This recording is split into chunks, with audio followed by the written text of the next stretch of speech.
3 shells hit within 50 yards of us. I'm not sure what they were aiming for, but that was very, very close.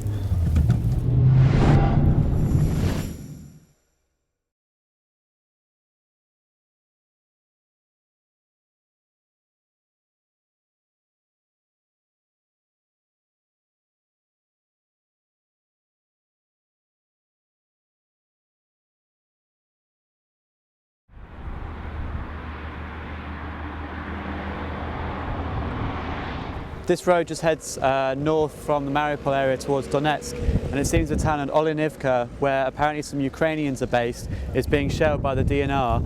So a lot of cars have stopped here, wary of going too far forward, because obviously it's very dangerous. But you can see 2 different plumes of smoke, and you can hear every couple of minutes sort of, it sounds like grads or something hitting. Shiva, can you tell us what's been happening on the road down towards Olenivka? Ну, в большинстве случаев это град, ураган.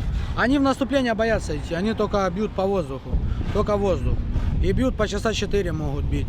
Но мы их назад откинули уже очень хорошо, отогнали. Ну, а вот эти батальоны, они все равно, у них есть приказ, короче.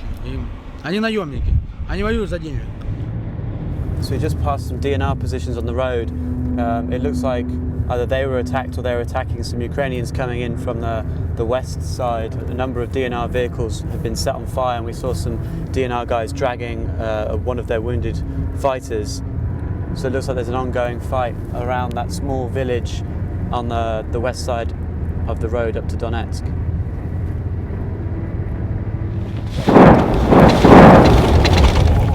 Holy shit.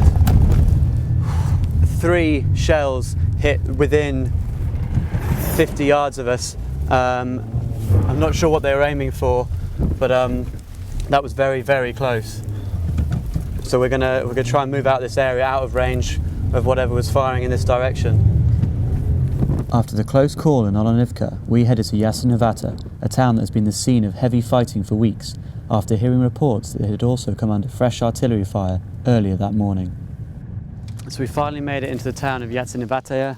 A lot of people have fled Yasynuvata because of the shelling, and the people that have, we've heard hearing, are without electricity, without running water, and in some cases living in the basement. We're here outside the administration building, and we're hoping to try and get to talk to the commander to find out the situation here. На связи по границе.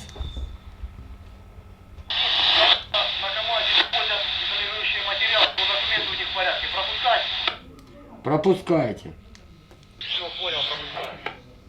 So Pogranits, can you tell me what's been going on in Yasynuvata today? Ну, в 4 утра начался обстрел города системами ГРАД. В 4:30 был повторный залп. Там порядка 10 выстрелов было. Ну, изначально даже в любых городах у них тактика такая. Разбить полностью инфраструктуру города.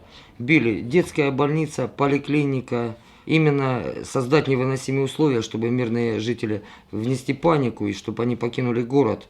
Тут цель одна у них такая. Именно хаос и все. If the Ukrainian shelling has hit the sort of infrastructure of the town, what's the humanitarian situation right now? Так, я обеспечил город. Сейчас уже начала работать подстанция электрическая. Раз. Частично город уже с водой. И латаются последние прорывы газопровода. Скоро пойдет газ. Мы запустим в работу хлебозавод. Скрываю магазины, брошенные магазины вскрываю и раздаю людям еду. Have you got sort of an estimate of how many people have been killed and wounded in the shelling here in the town?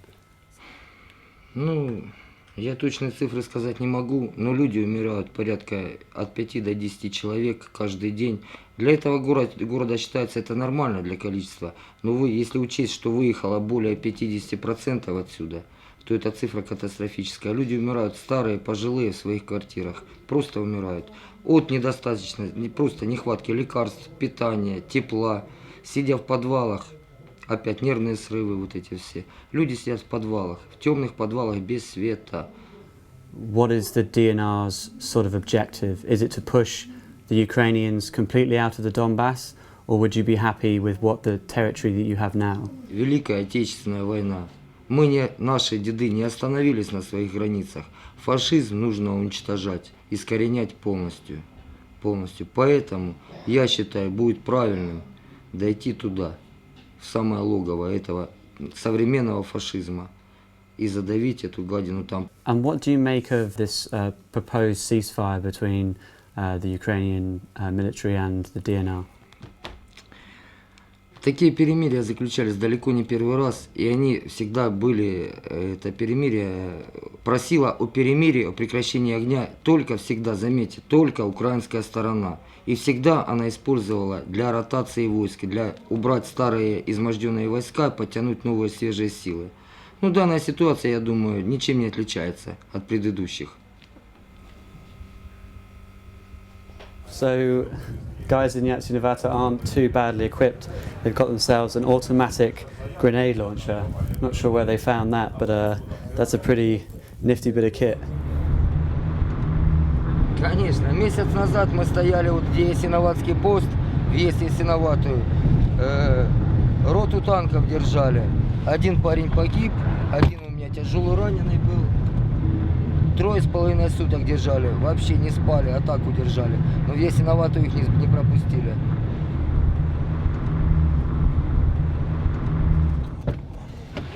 Опять.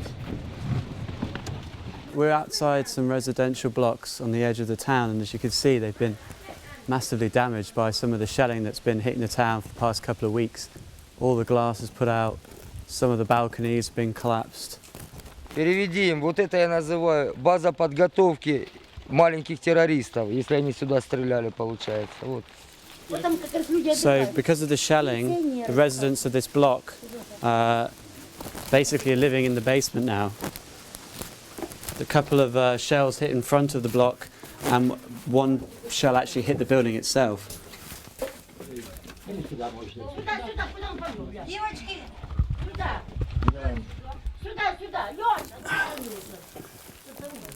Wow.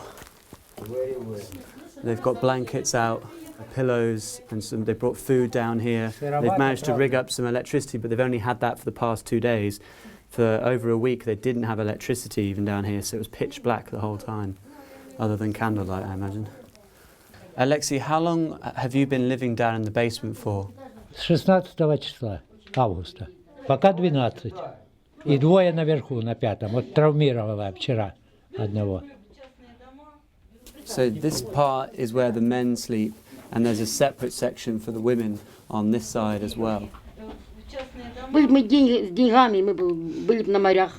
Это подвал дома, мы сами оборудовали. Это не бомбоубежище. Мальчики нам свет повесили. Что мы, сами. Нам никто не помогал, мы сами спасаем себя.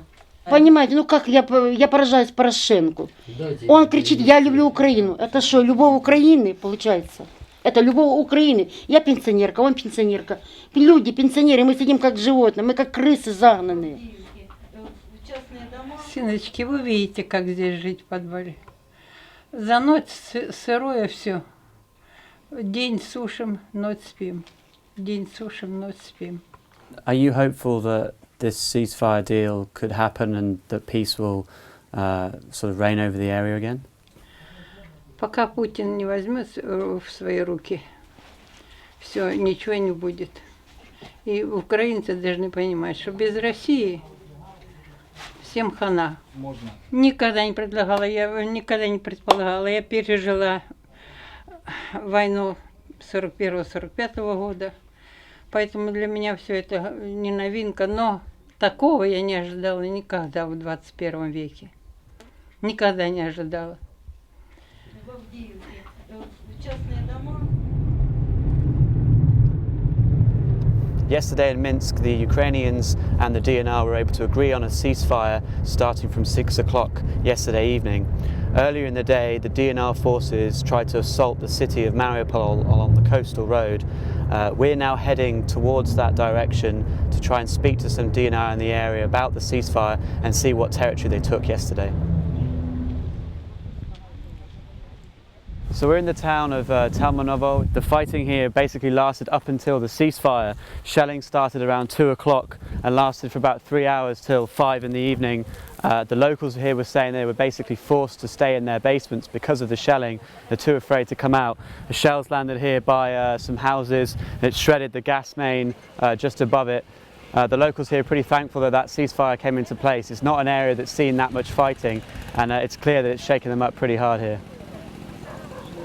Мы сидели все в подвале. Вот это вот здесь вот этот мина попала, очень было сильно. Дети испугались, плакали. Was it the Ukrainians trying to attack the DNR in this village? Ну, скорее всего, может быть. Мы ж не знаем. Нас не ставят в известность, что. Нас стреляют, и мы сидим в бомбоубежище. Все. Даже не бомбоубежище, а подвалы. Подвалы неукрепленные. Когда взорвалось, вон, все стекла полетели. Ну, все полетело. И взрыв такой был, у нас подвал весь задрожал. Дети испугались, плакали, сильно плакали. Мы очень надеемся на то, что будет перемирие. Очень надеемся. Только на это. Were you and your family here when the shelling hit the house? В подвале мы потом выскочили сразу к соседям, потому что все загорелось. И мы к соседям убежали в подвал. Потому что еще такое мы не переживем. Когда прямо тут разрываются бомбы, знаете, сердце, дети, все мы вообще были в шоке.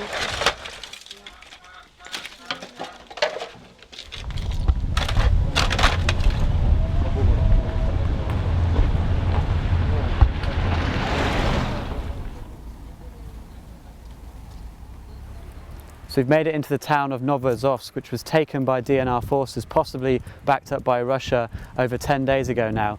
Yesterday, DNR forces used this town as a staging ground to launch an attack on Mariupol, a very important coastal city in the Donetsk region. So we're here in Novoazovsk to try and speak to some local commanders to see if the ceasefire is still holding.